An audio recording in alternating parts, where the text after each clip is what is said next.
नमस्कार, मी प्रतीक्षा. न्यूज 24 मराठीमध्ये आपल्या सगळ्यांचं स्वागत आहे. तर चला एक नजर टाकूया आजच्या महत्त्वाच्या घडामोडींवर. खोट्या कागदपत्रांच्या आधारे चोरीच्या गाड्या विकणाऱ्या चोराला नवी मुंबई पोलिसांनी बेड्या ठोकल्या आहेत. महाराष्ट्रासह नागालँड, अरुणाचल प्रदेश, दिल्ली सह इतर राज्यातील गाड्या चोरून त्यांचे खोटे कागदपत्र तयार करून विक्री करणारी टोळी नवी मुंबई पोलिसांनी जेरबंद केली आहे. यात एकूण 9 आरोपींना ताब्यात घेतले असून त्यांच्याकडून तब्बल 29 ट्रक म्हणजेच 5 कोटींच्या वर मुद्देमाल हस्तगत करण्यात पोलिसांना यश आले आहे. यातील मुख्य सूत्रधार जावेद मणियार आपल्या इतर साथीदारांसोबत चोरी केलेले ट्रक, त्यांचे खोटे कागदपत्र एका सहभागी परिवहन महिला अधिकारी यांच्या मदतीने बनवून त्या गाड्या विक्री करण्याचे काम करत होता. नवी मुंबई पोलिसांनी परिवहन विभागाचे पोलीस निरीक्षक शशिकांत चांदेकर यांनी त्यांच्या टीमला याबाबतची माहिती मिळताच सखोल चौकशी आणि तपासाच्या आधारे या चोरीच्या रॅकेटचा पर्दाफाश केला असून पुढील तपास सुरू आहे. याबाबत अधिक माहिती गुन्हे अन्वेषण विभागाचे उपायुक्त अमित काळे यांनी दिली आहे.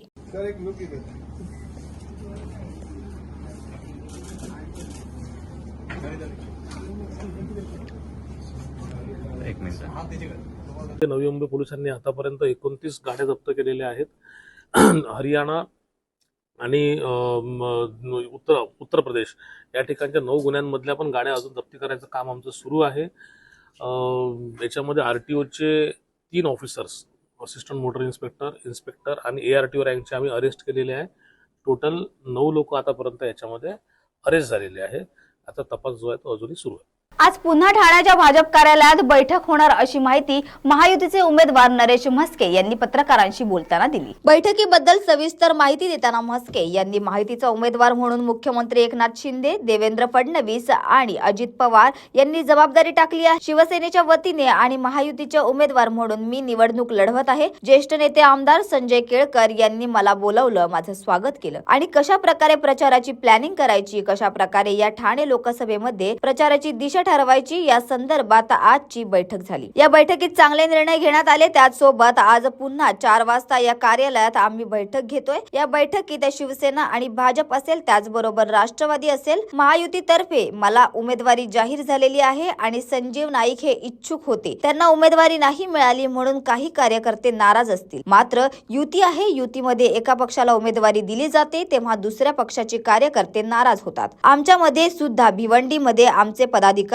कार्यकर्ते नाराज होते. पालघर मध्ये अगदी ईशान्य मुंबईला देखील आमचे कार्यकर्ते पदाधिकारी नाराज होते असं ते म्हणाले. मात्र त्यांची पदाधिकारी आणि कार्यकर्त्यांची समजूत काढताना नाराज असणारा स्वाभाविक आहे, पण कार्यकर्त्यांची नाराजी दूर करेन असा शब्द नाईक साहेबांनी मला स्वतः दिलेला आहे. निवडणुकी संदर्भात जे काही सहकार्य आहे ते मी करणार आणि प्रचंड बहुमताने आणि नरेंद्र मोदी यांची हॅट्रिक करण्याकरता असा शब्द नाईक साहेबांनी दिला आहे. प्रचाराचं नियोजन कसं करायचं या संदर्भात बैठक घेण्यात येणार आहे. उमेदवाराचे प्रस्तावक म्हणून आमदार संजय केळकर हे राहणार आहेत. आमदार गीता जैन, आमदार मंदा म्हात्रे या स्वतः फॉर्म भरण्यासाठी उपस्थित राहणार आहेत. देवेंद्र फडणवीस देखील उद्या फॉर्म भरण्यासाठी येऊ शकतात. मला जर फॉर्म भरण्यासाठी यायला नाही जमलं तर ठाणे लोकसभेसाठी 2 सभा घेईन असं आश्वासन देवेंद्र फडणवीस यांनी दिलेले आहे, असंही ते पत्रकारांशी बोलताना म्हणाले. हे बघा, शिवसेना, भाजप असेल, त्याचबरोबर राष्ट्रवादी असेल, महायुतीतर्फे मला या ठिकाणी मी शिवसेनेचा प्रतिनिधी म्हणून उमेदवारी दिलेली आहे. भाजपाचे उदाहरण घ्यायचं तर संजयजी नाईक कदाचित ते इच्छुक होते, त्यांना उमेदवारी नाही मिळाली. त्यामुळे काही पदाधिकारी कार्यकर्त्यांची नाराजी असणार का नसावी, कारण ते सुद्धा काम करत होते. परंतु युती आहे आणि युतीमध्ये कुठल्या तरी एका पक्षाला जेव्हा उमेदवारी दिली जाते तेव्हा दुसऱ्या पक्षाचे लोक नाराज असतात. आमच्यामध्ये सुद्धा भिवंडीचे आमचे काही पदाधिकारी कार्यकर्ते नाराज होते. पालघरचे आमचे काही पदाधिकारी, अगदी बाजूलाच असलेल्या आमच्या ईशान्य मुंबईमध्ये सुद्धा काही पदाधिकारी आणि कार्यकर्ते नाराज होते. नाराजी असणार साहजिकच आहे, प्रत्येकजण काम करत असतो. परंतु कार्यकर्त्यांची नाराजी दूर करू, जर नाराज आहेत त्यांची नाराजी मी दूर करेल असा शब्द मला नाईक साहेबांनी स्वतः दिलेला आहे. आणि निवडणुकीकरता जे जे काही सहकार्य लागेल ते मी करणार आणि प्रचंड बहुमताने आम्ही नरेंद्र मोदी साहेबांची हॅट्रिक करण्याकरता निवडून आणणार अशा पद्धतीचा शब्दसुद्धा गणेश नाईक साहेबांनी दिलेला आहे. त्यामध्ये जे काही छोट्या मोठ्या कुरबुरी असतील ते नक्कीच दूर होतील. ठाण्यातील आमदार आणि कार्यकर्त्यांचं काय म्हणणं आहे खास करून? आता आम्ही प्रचाराचं नियोजन कसं करायचं या संदर्भात या ठिकाणी बैठक घेतली, नियोजन कसं करायचं या संदर्भात बैठक घेतली. म्हणजे प्रस्तावक म्हणून, उमेदवाराचे प्रस्तावक म्हणून संजयजी केळकर साहेब या ठिकाणी राहणार आहेत. त्यामुळे काय कार्यकर्ते आणि पदाधिकाऱ्यांमध्ये खूप चांगलं वातावरण आहे. गीता जैन असतील, त्याचबरोबर मंदाताई म्हात्रे असतील, त्या स्वतः फोन करून मला शुभेच्छा देणार आहेत. उद्या फॉर्म भरण्यासाठी हजर राहणार आहेत. मी नाईक साहेबांनासुद्धा विनंती केलेली आहे, सर्व भाजपाच्या आमदारांना खासदारांनासुद्धा विनंती केलेली आहे. देवेंद्र फडणवीस साहेबसुद्धा उद्या येऊ शकतात, परंतु उद्या कपिल पाटलांचा फॉर्म भरायचा आहे दुपारी कल्याणला. पण त्यानंतर त्यांना आणखी बाहेर कुठेतरी फॉर्म भरण्याकरता जायचं आहे. पण ते बोलले मी नक्की प्रयत्न करीन, मला जर उद्या यायला नाही जमलं पण 2 सभा मी या ठाणे लोकसभाकरता नक्की देईल असा शब्द त्यांनी दिलेला आहे. महायुतीचा उमेदवार आहे मी, त्यामुळे सर्वजण त्याकरता काम करणार. वाघुलेजी 400 पारमध्ये कोकणचा खासदार असायला हवा असं वक्तव्य महायुतीचे उमेदवार नारायण राणे यांनी केलं आहे. जनतेशी बोलताना नारायण राणे यांनी कोकण माझं कुटुंब आहे, कोकणशी भावनिक नाते आहे, तसेच कोकणकरांचे आभार मानताना कोकणी माणसाने मला निवडून दिलं, कुठेही असलो तरी कोकणी माणसाकडे माझं लक्ष आहे. 10वी 12वीचा निकाल कमी लागत होता, आता कोकण मेरिट मध्ये दिसते आहे असंही ते म्हणाले. त्याचसोबत राणे यांनी मुंबई गोवा हायवेसाठी तेव्हा केंद्रीय मंत्र्यांची भेट घेतली, त्यानंतर हायवे झाला, चिपी विमानतळ होण्यासाठी प्रयत्न केले असंही त्यांनी सांगितले. तसेच माजी मुख्यमंत्री उद्धव ठाकरे आणि काँग्रेसवर टीका करताना ते म्हणाले की उद्धव ठाकरे मुख्यमंत्री असताना कोकणसाठी त्यांनी काही दिलं नाही, पूरग्रस्त दौऱ्यावर असताना काही दिले नाही. मोदी महाराष्ट्रात फिरत आहेत, शेतकऱ्यांना इन्कम टॅक्स लावतील. मंत्रालयात उद्धव ठाकरे खाली बसले होते. फोटोग्राफीची उद्धव ठाकरेंना आवड आहे, मात्र फोटो उद्धव ठाकरेंनी काढले नाहीत, फोटोग्राफरने काढले. बाबासाहेबांची घटना आम्ही बदलणार नाही. काँग्रेसने 65 वर्षात 80 वेळा घटना बदलली आहे. तुम्ही सत्तेच्या जवळपास नाही, आम्ही 400 पार आहोत. महाराष्ट्रातील नेत्यांचा आत्मा भटक रहा आहे. शरद पवार यांना टोला लगावला. शरद पवार मंत्री असताना शेतकरी अस्वस्थ होते, गरीब महागाईत होरपळला होता, मात्र तुम्ही असताना का केलं नाही आणि आता आत्मा अस्वस्थ का अशी विचारणा केली आहे. उद्धव ठाकरे 2.5 वर्षांमध्ये 2 वेळा मंत्रालयात गेले. उद्धव ठाकरेंनी लसीत 15% कमिशन घेतली. महाराष्ट्रात 80 कोटी लोकांना मोदींनी मोफत धान्य दिलं. मात्र एकीकडे विरोधकांवर टीका करत दुसरीकडे त्यांनी पंतप्रधान नरेंद्र मोदी आणि त्यांच्या कामाची यादी देखील पढवली. 400 पार मध्ये कोकणचा खासदार हवा, कोकणचा विकास केल्याशिवाय मी राहणार नाही असा दावाही नारायण राणे यांनी केला आहे. या निवडणुकीनंतर चिरू नक्की चिरू लिहून घ्या. शरद पवारांची किती? 3. शरद पवारची 3. राहुल गांधीचे 50. 58 झाले. आमचे आज किती आहेत? 303 आहे. आजच आमचे 303. आम्ही 400 पेक्षा जास्त मिळवणार. तुम्ही कुठे जवळपास सत्तेच्या हात काय नाही. सत्तेच्या पुण्याच्या सभेत पीएम साहब म्हणाले ये महाराष्ट्र में एक नेता है, वो काफी सालों से अस्वस्थ है, उनका आत्मा भटक रहा है असं वाक्य बोलले. पत्रकारांनी ओळखलं असेल, या लोकांनी पण ओळखलं. तो आत्मा कोण? तो आत्मा म्हणजे शरद पवार लगेच खुलासा केला. हो म्हणे माझा आत्मा अस्वस्थ आहे. कोणासाठी? शेतकऱ्यांसाठी आणि महागाईसाठी. लोकांसाठी महागाई झाली म्हणून अस्वस्थ. मग मी काल म्हणालो एका ठिकाणी, कालच मला ते मिळालं, परवा झालंय. मी शरद पवार साहेब 12 वर्ष केंद्रात कृषी मंत्री. किती? 12. 2 वर्ष डिफेन्स मिनिस्टर, संरक्षण मंत्री. महाराष्ट्रात 4 वेळा मुख्यमंत्री, 4 वेळा मंत्री सोडा पण मुख्यमंत्री 4. जवळपास 20 वर्ष केंद्र राज्यात मंत्री असताना शेतकरी अस्वस्थ आहे, ते गरिबीत आहेत, ते अडचणीत आहेत, लोक महागाई पोळली आहे. कधी जाणवलं नाही का हो तुम्ही? का नाही शेतकऱ्यांचे प्रश्न सोडवले? सगळे शेतकरी का नाही केले? का लोकांची महागाई वाढत असताना कृषी मंत्री होते, का नाही थांबवलं? तुम्ही 12 नाही 20 वर्षात काय करू शकला नाही आणि म्हणे हाय माझा आत्मा अस्वस्थ. आता 84 हो, आता 12 डिसेंबरला 85 ला किती वर्ष अस्वस्थ ठेवायचा आत्मायचा. चव्हाण तुम्ही सकाळला पाहिजे आता पाणी नंतर किती वर्ष बंद बघणे नको का. फक्त सोड आकाश आणि आधुनिक सत्तेची हौस आपल्याला नाही लेखी. पवार 84 वर्षात पाच आमच्या पंतप्रधानांनी काय नाही केलं आपल्याला सगळ्यांना माहित. बांधवांना त्या 400 मध्ये कोकणाचा खासदार पाहिजे. त्या प्रगतीमध्ये आपल्या कोकणाची प्रगती करायची आहे. कोकण असं नाही ठेवायचं. निसर्गरम्य कोकण आहे. कॅलिफोर्निया पण पाहिलं, देश अनेक मी पाहिले, पण माझ्या कोकणासारखं आणि कोकणातील जेवणासारखं कुठे नाही. दक्षिण मध्य मुंबई लोकसभा मतदारसंघातील खासदार वल्लभभाई पटेल पार्टीचे उमेदवार महेश सावंत यांनी आज दुपारी नामांकन पत्र दाखल केलं आहे. दक्षिण मध्य मुंबई लोकसभा मतदारसंघातील सरदार वल्लभभाई पटेल पार्टीचे उमेदवार महेश सावंत यांनी आज दुपारी नामांकन पत्र दाखल केलं. सरदार वल्लभभाई पटेल पार्टीकडून सावंत लोकसभा निवडणुकीसाठी उमेदवार म्हणून यावर्षी लोकसभा निवडणुकीसाठी उभे आहेत. आज सरदार वल्लभभाई पार्टीच्या वतीने दक्षिण मध्य मुंबई मतदारसंघाकरिता उमेदवारी अर्ज दाखल केल्यानंतर महेश सावंत यांनी माध्यमांशी संवाद साधला. लोकांना जागृती करण्याचं खूप महत्त्वाचं आहे की बाबा निवडणूक आली तर अशा लोकांना तुम्ही निवडून द्या की जो तुमचं काम करतो आणि सामाजिकदृष्ट्या तो एकदम काम करण्यासाठी उत्स्फूर्त असतो.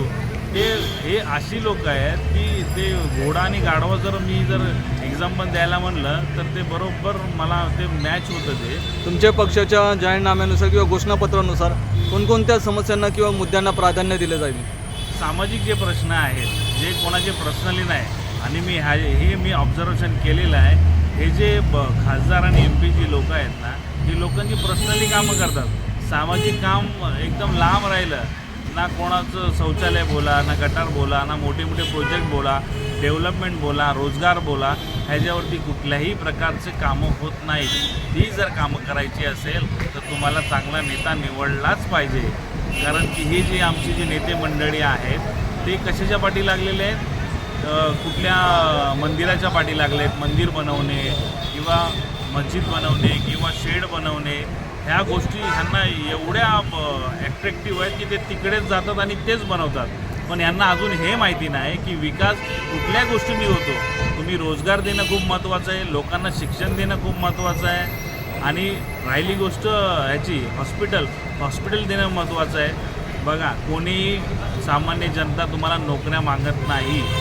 कशासाठी? काम जर करायचं असेल तर आपण कुठल्याही पार्टीमध्ये आणि आपण अपक्ष राहून पण काम करू शकतो, पण त्याची इच्छाशक्ती पाहिजे. हे फक्त आणि दुसरा ऑब्झर्वेशन हे पण केलं आहे लोकांनी पक्ष बघून मतदान करू नये. कोणी काम करत असेल तर त्याला डेफिनेटली मतदान करा आणि हे नका अझम्पशन करू की हा जिंकतोय तो जिंकतोय. असं काही नाही आहे. लोकांचा भ्रम एकदम विचित्र झालेला आहे. तर माझं सजेशन आहे, लोकांना सजेशन आहे, मतदान हे चांगल्या प्रकारे करा. तुमच्या पक्षाचं चिन्ह काय असणार? आमच्या पक्षाचे चिन्ह आता आम्ही 3 ऑप्शन दिले आहेत. शिट्टी दिलेली आहे, टॉस दिलेले आहे आणि माईक दिलेला आहे. आता निवडणूक आयोग ठरवेल की आम्हाला काय द्यायचं आहे. ज्याप्रमाणे आमचा दुसरे उमेदवार आहेत त्यांना शिट्टी मिळालेली आहे, कदाचित आम्हाला शिट्टी भेटू शकते, पण ते आता येणाऱ्या काळामध्ये. भाजप कार्यालयामध्ये आधार सेवा केंद्र व आपले सरकार सेवा केंद्राचे आमदार संजय केळकर व आमदार निरंजन डावखरे यांच्या हस्ते उद्घाटन करण्यात आले आहे.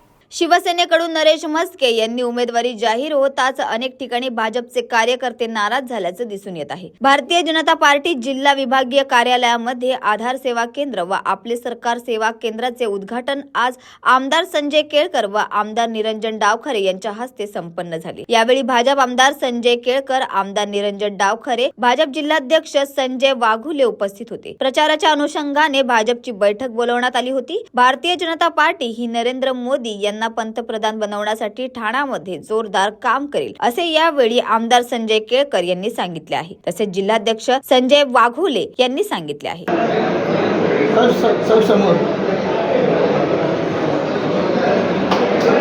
भारत माता की जय, भारत माता की जय, वंदे मातरम, वंदे. हाथ हल्टो का जा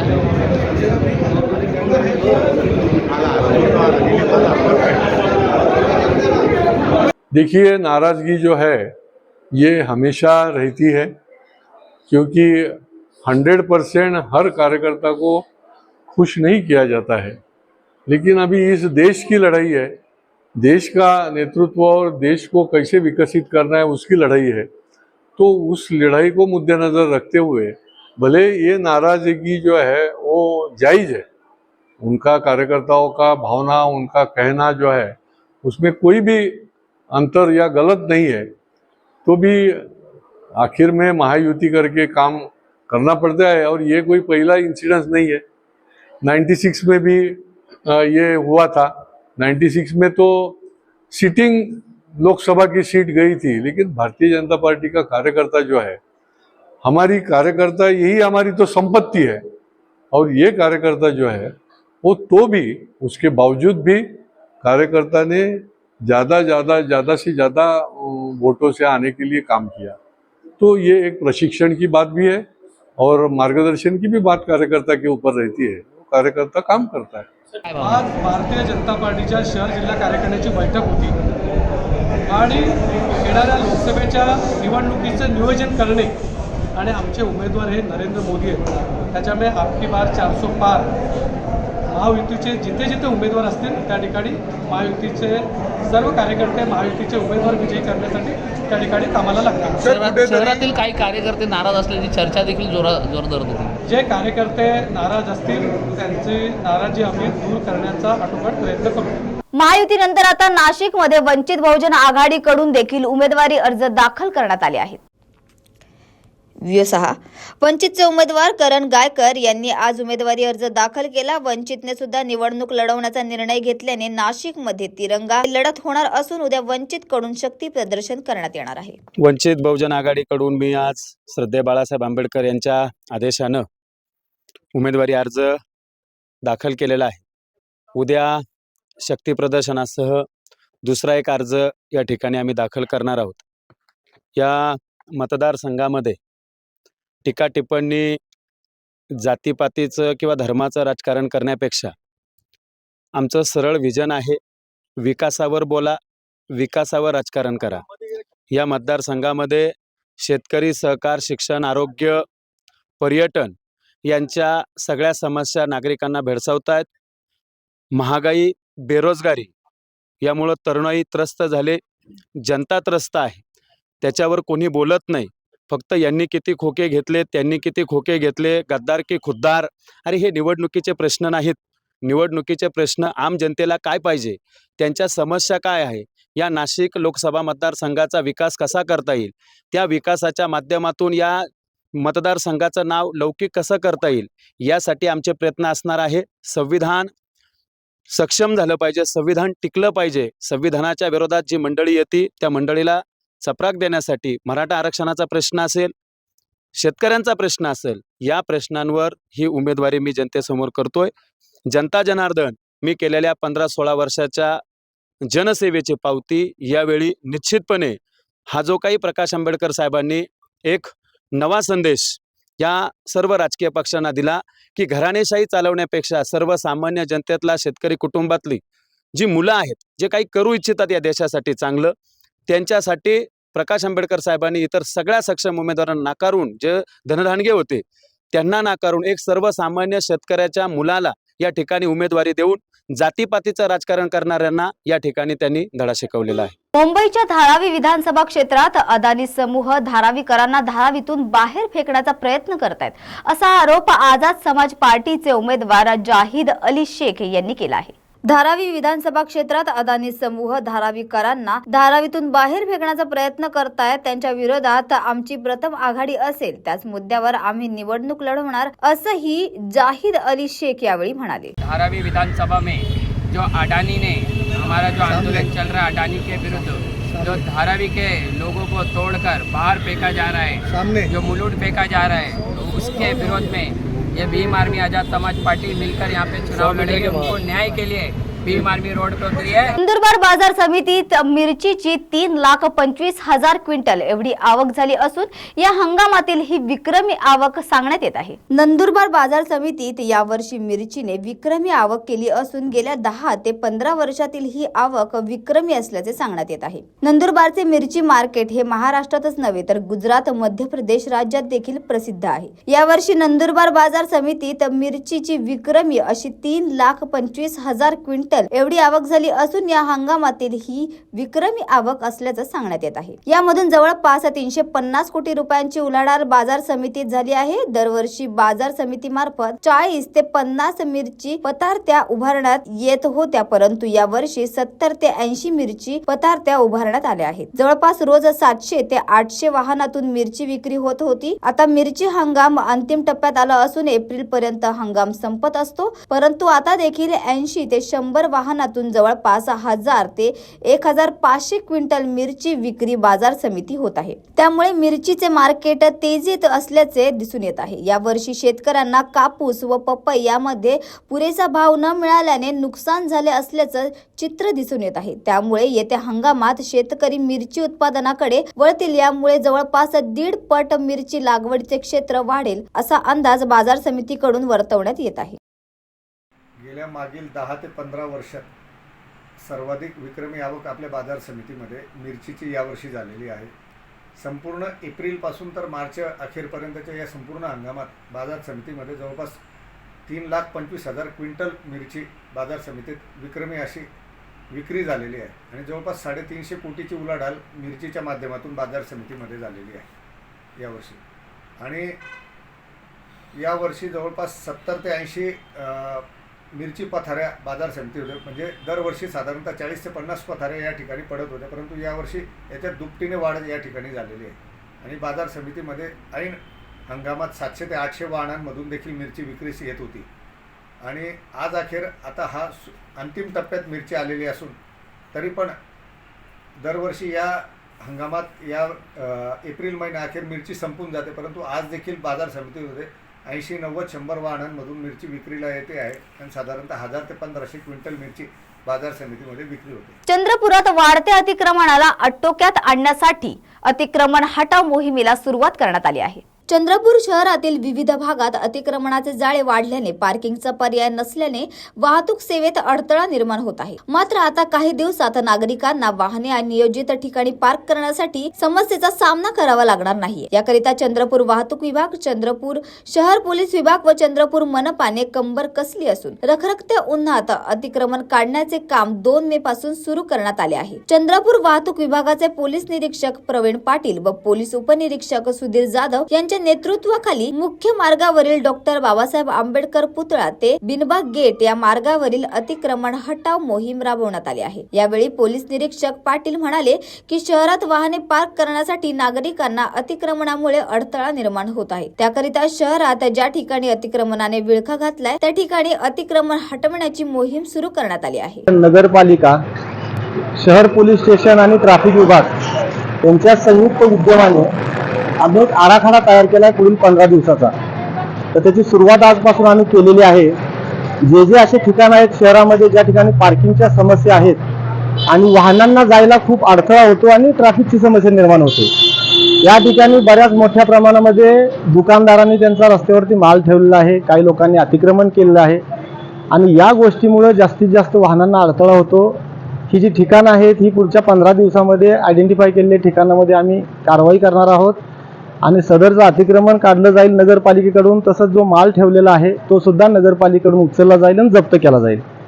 माझं सर्व दुकानदार आणि व्यापारी वर्गाला आवाहन आहे की आपण कृपा करून हे सदर आपल्या दुकानाच्या समोर जर असा काही माल ठेवला असेल किंवा असं काही अतिक्रमण आपण केलं असेल तर नगरपालिका आणि पोलीस प्रशासनानं संयुक्त कारवाई करण्याच्या पूर्वी आपण हे काढून घ्यावं आणि प्रशासनाला सहकार्य करावं। 10 वर्षात या कोकणात एकही राजकीय हत्या होऊ दिली नाही असं वक्तव्य महाविकास आघाडीचे उमेदवार विनायक राऊत यांनी केले आहे. नारायण राणे यांच्या टीकेवर विनायक राऊत यांनी देशाची लोकसभा असते तिथे कॉपी करून पेपर सोडवता येत नाही. इंग्रजी चांगली, हिंदी चांगली, मराठी चांगली बोलण्यासाठी संधी लोकसभेत असते. नारायण राणे यांचे दिवे फक्त कुटुंबामध्ये लागले. 10 वर्षात काय केले असा मला प्रश्न विचारला जातो. मी सांगतो 10 वर्षात काय केले ते. 10 वर्षात मी या कोकणात एकही राजकीय हत्या होऊ दिली नाही अशी प्रतिक्रिया त्यांनी दिली आहे. प्रश्न विचारतात ना, काय केलं 10 वर्षामध्ये?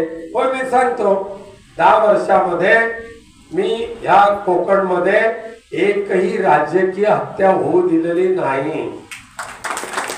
राज्यात महायुती सरकारने सर्वसामान्यांसाठी जे काम केले त्याची पोचपावती या निवडणुकीत नाशिककर आणि दिंडोरीकर देतील असा विश्वास मुख्यमंत्री एकनाथ शिंदे यांनी दाखवला आहे. जनतेशी आणि पत्रकारांशी बोलताना मुख्यमंत्री शिंदे म्हणाले की अर्ज भरायला महायुतीची प्रचंड अशी रॅली आपण पाहिली. महायुतीचे दोन्ही उमेदवार प्रचंड मताधिक्याने विजयी होतील. नाशिककरांनी हा निर्धार केलेला आहे. महायुतीचे सर्व पदाधिकारी, नेते, कार्यकर्ते आज कडक उन्हातही रॅली मध्ये सहभागी झाले होते.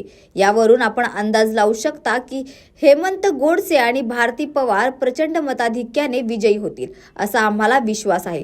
तसेच काँग्रेसला ते 50 ते 60 वर्षात काम करता आलं नाही, ते मोदींनी 10 वर्षात केलं. देशाला विकासाकडे नेण्याचे काम केले. राज्यात महायुतीच्या सरकारने देखील सर्वसामान्यांसाठी जे काम केले त्याची पोचपावती या निवडणुकीत नाशिककर आणि दिंडोरीकर देतील असा विश्वास आहे असंही ते यावेळी म्हणाले. खरं म्हणजे महायुतीचे दोन्ही उमेदवार हेमंत गोडसे आणि भारतीताई पवार या प्रचंड मताधिक्याने विजयी होतील. नाशिककरांनी हा निर्धार केलेला आहे आणि म्हणून आज आपण पाहिलं की महायुतीचे सर्व पदाधिकारी, महायुतीचे सर्व नेते आणि कार्यकर्ते मोठ्या संख्येने आज रॅलीमध्ये सहभागी झाले होते, कडक उन्हाळा असताना देखील. आणि यावरून आपण अंदाज लावू शकता की येणाऱ्या या नाशिक आणि दिंडोरीच्या निवडणुकीमध्ये हेमंत गोडसे आणि भारतीताई पवार प्रचंड मताधिक्याने विजयी होतील असा आम्हाला विश्वास आहे. कारण गेले 10 वर्षामध्ये मोदी साहेबांनी केलेलं काम जे 50-60 वर्ष काँग्रेसला करता आलं नाही ते मोदी साहेबांनी 10 वर्षात केलं. या देशाला विकासाकडे नेण्याचं काम केलं आणि आपल्या राज्यात देखील महायुतीने 2 वर्षामध्ये केलेलं काम, केलेला विकास, घेतलेले निर्णय, सर्वसामान्यांसाठी सुरू केलेल्या योजना याची पोचपावती या निवडणुकीमध्ये नाशिककर आणि दिंडोरीकर देतील असा विश्वास आहे. कोल्हापूरमध्ये एनसीपी अध्यक्ष शरद पवार यांची पत्रकार परिषद पार पडली. साहेब, आपण केंद्रीय कृषी मंत्री म्हणून काम केलेलं आहे. केंद्रीय कृषी मंत्री म्हणून काम केलेलं आहे. गुजरातचा पांढरा कांदा निर्यात होतो, महाराष्ट्राचा लाल होत नाही. या धोरणात्मक भूमिकेकडे कसे बघता? असं आहे की कांदा निर्यातीला बंदी घातली हेच चुकीचं. तो कांदा असो नाही तर लाल असो. कांदा हा विशेषतः लहान शेतकरी, जिल्ह्यात शेतकऱ्यांचा पीक. ऊसवाला, द्राक्षवाला हा शेतकरी कांद्यात तितका रेट घालत नाही. कांदा उत्पादक हा विशेषतः जिल्ह्यात शेती, पाण्याची कमतरता जिथं आहे तिथले हे पीक आहे आणि ते 2 पैसे त्यांना देणारं पीक आहे. ते देशातून देशाच्या बाहेर जिथं मार्केट असेल त्या ठिकाणी पाठवण्याची पद्धत असते आणि कारण नसताना या ठिकाणी कांद्याच्या निर्यातीवर बंदी घातली किंवा मर्यादा. हा निर्णय केंद्र सरकारचा अगदी धडाधड चुकीचा आहे. म्हणजे मला आठवतं आहे माझ्याकडे जेव्हा हे काम होतं त्या दिवशी मी कांद्याची निर्यात होती, कांद्याच्या किमती वाढल्या मार्केटमध्ये आणि मी सभागृहात गेलो आणि भाजपचे लोक खासदार जरा कांद्याचा मारा घालून आले आणि आमच्या विरुद्ध घोषणा द्यायला लागली. आणि त्याच्यामध्ये त्यांची मागणी होती की कांद्याचे भाव खाली आहे. स्पीकरने मला विचारलं त्या खात्याचा मंत्री म्हणून तुमचं धोरण काय? मी उठून सांगितलं की कांदा उत्पादक हा जिल्ह्यात शेतकरी आहे. कधी नाही तर 2 पैसे मिळतात. आज त्याला 2 पैसे मिळत असतील तर आमचं धोरण त्यांना सफल करणार नाही. ते कांद्याचा मारा डायरेक्ट घालो नाही तर कवड्याचा मारा घालू. आम्ही याच्यामध्ये कांदा उत्पादकांच्या मला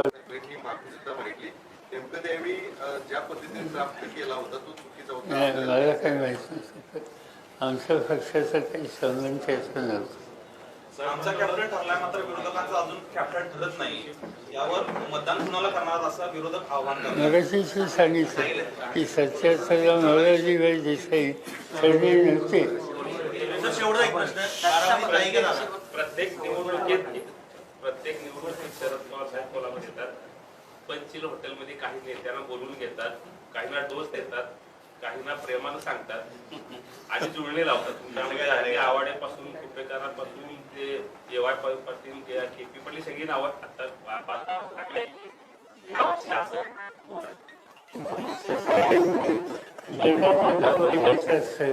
ते सगळ्यांशी सुसंवाद झालाय. काहींचा जाहीर झालाय, काहींचा खाजगी झालेला आहे, काहींचा देवेंद्र फडणवीसांना याची खबरदारी घेऊन जा.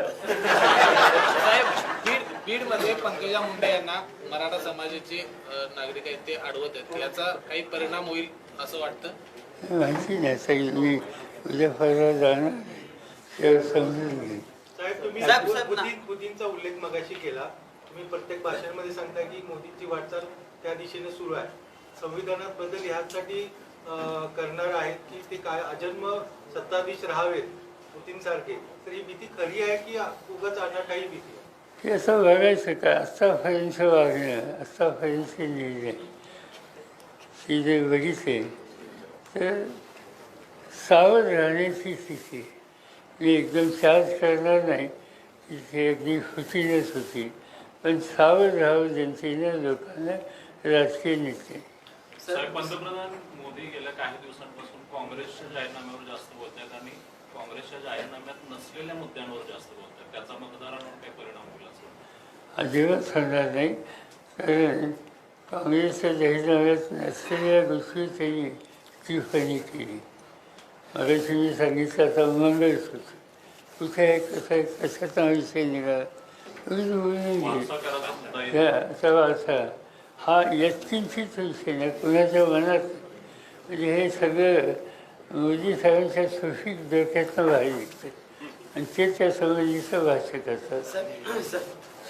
येत्या 8 तारखेला देशाचे गृहमंत्री अमित शहा यांची जालना येथे जाहीर सभा होणार असल्याची माहिती महायुतीचे उमेदवार रावसाहेब दानवे यांनी दिली आहे. जालना शहरातील मामा चौक येथे भाजपच्या 6व्या प्रचार कार्यालयाचे उद्घाटन करण्यात आले आहे. यावेळी पदाधिकारी व कार्यकर्त्यांची मोठ्या संख्येने उपस्थिती होती. जालना लोकसभेचे भाजपचे उमेदवार रावसाहेब दानवे उपस्थितांना संबोधित करताना म्हणाले की जिल्हाभरातून आपणास चांगला प्रतिसाद मिळत असून येणाऱ्या 8 तारखेला देशाचे गृहमंत्री अमित शहा यांची जाहीर सभा होणार आहे. या सभेसाठी जिल्हाभरातून मोठ्या संख्येने उपस्थित राहण्याचे आवाहन त्यांनी नागरिकांना केले आहे. जालना लोकसभा मतदारसंघात 6 विधानसभा मतदारसंघ येत असून काल भोकरदन आणि जाफराबाद येथील प्रचार कार्यालयाचे उद्घाटन झाले असून उद्या बदनापूर तसेच पैठण येथे प्रचार कार्यालयाचे उद्घाटन होणार असल्याची माहिती देखील यावेळी रावसाहेब दानवे यांनी दिली आहे. लोकसभेच्या प्रचार कार्यालयाचं उद्घाटन झाल्याचं जाहीर करतो.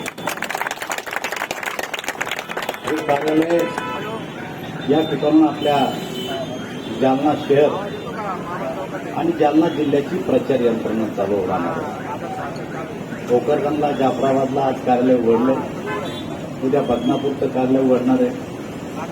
काल पैठणचं कार्यालय ओपन केलं. 2 दिवसानंतर फुलंब्रीचं कार्यालय ओपन केलं. या लोकसभा मतदारसंघामध्ये 6 विधानसभा येतात. 6चे 6 कार्यालय आता या ठिकाणी सुरू करण्यात आलेले आहे. मला खात्री आहे की 13 तारखेला जी निवडणूक आहे या निवडणुकीमध्ये कमळ निशाणचं बटन दाबून लोक मला मतदार आपले लोकसभेत पाठवतील आणि या देशाचं प्रधानमंत्री पुन्हा 3ऱ्यांदा नरेंद्र मोदी करतील एवढी मला आशंका आहे. मित्र जालन्यात काय केलं, काय झालं, जिल्ह्याचा विकास काय झाला. माझ्या अगोदरच्या वक्त्यांनी सांगितलेलं आहे, जागा कमी आहे, ट्रॉफिक जाम होते आणि त्यामुळे मी आपला जास्त वेळ घेत नाही. मी नेहमीच बोलतो, आपण ऐकता, अनेक सभा संमेलनं होतील. फक्त आपल्याला एक आग्रहाचं निमंत्रण आहे की 8 तारखेला अमित भाई शहा यांची जालन्याला सभा आहे. आपण सर्वांनी त्या सभेला यावं अशी विनंती करतो. आपण आल्याबद्दल आपले आभार मानतो आणि माझे 2 शब्द संपवतो. डोंबिवलीतील मनसेच्या मेळाव्याला महायुतीचे उमेदवार श्रीकांत शिंदे देखील उपस्थित होते. मनसे अध्यक्ष राज ठाकरे यांनी महायुतीला पाठिंबा जाहीर केल्यानंतर आज डोंबिवलीमध्ये मनसेच्या वतीने कार्यकर्ता मेळाव्याचे आयोजन करण्यात आले आहे. या मेळाव्याला महायुतीचे कल्याण लोकसभेचे उमेदवार श्रीकांत शिंदे, मनसे आमदार राजू पाटील, मनसे नेते बाळा नांदगावकर यांच्यासह अनेक कार्यकर्ते पदाधिकारी मोठ्या संख्येने उपस्थित होते. राजकीय मतभेद असतील पण कोणतेही वडील आपल्या मुलाला आशीर्वाद देतातच असं वक्तव्य शिवसेना नेते अनिल परब यांनी केलं आहे. महाविकास आघाडीतर्फे निवडणुकीची तयारी सुरू झाली असून आमची तयारी निवडणुकीच्या आधीच झालेली होती, पण निश्चितपणे अमोल कीर्तीकर निवडून येतील असं वक्तव्य सुनील परब यांनी केले आहे. तर आमच्या सोबत अनिल परब, सुनील प्रभू आणि अजून मोठे पदाधिकारी आमच्या सोबत आहेत. नुसता आम्ही उमेदवारी म्हणून अर्ज दाखल केला नाहीये, आमचा उमेदवारीचा शिक्कामोर्तब झालेला आहे. राजकीय मतभेद असतील पण कोणतेही वडील आपल्या मुलाला आशीर्वाद देतातच. आम्ही काही लोकांना बघतही नाहीये, कारण मनसेने त्यांना पालापाचोळा म्हटलेला आहे, मग आम्ही पण त्यांना पालापाचोळा हेच म्हणत आहोत असं अमोल कीर्तीकर हे म्हणाले. नक्कीच आम्ही उमेदवारी अर्ज दाखल केलेला आहे. आदित्य साहेबांना पालघरला जायचं असल्या कारणाने आम्ही तो पहिल्यांदा केलं होतं. रॅली तिकडनं निघाली आहे. माझ्यासोबत परब साहेब आहेत, प्रभू साहेब आहेत, आमचे राष्ट्रवादीचे सुद्धा पदाधिकारी आहेत आणि सगळी प्रोसेस कंप्लीट झाली आहे. नुसता उमेदवारी अर्ज दाखल नाही केला आहे, उमेदवारी अर्जाबरोबर विजयाची शिक्कामोर्तब देखील आम्ही करून आलेलो आहोत. प्रचंड संख्येने शिवसैनिक, काँग्रेसचे कार्यकर्ते, राष्ट्रवादीचे कार्यकर्ते, आपचे कार्यकर्ते, महाविकास आघाडीचा प्रत्येक कार्यकर्ता हा आज अमोल कीर्तीकर आहे आणि त्यामुळे फार मोठ्या प्रमाणात आज सगळे हा उमेदवारी अर्ज भरायला आले होते आणि अमोल कीर्तीकर यांचा विजय ही आता फक्त फॉर्मॅलिटी राहिलेली आहे. तर या होत्या आजच्या महत्त्वाच्या घडामोडी. अशाच घडामोडींसाठी पाहत रहा News 24 मराठी.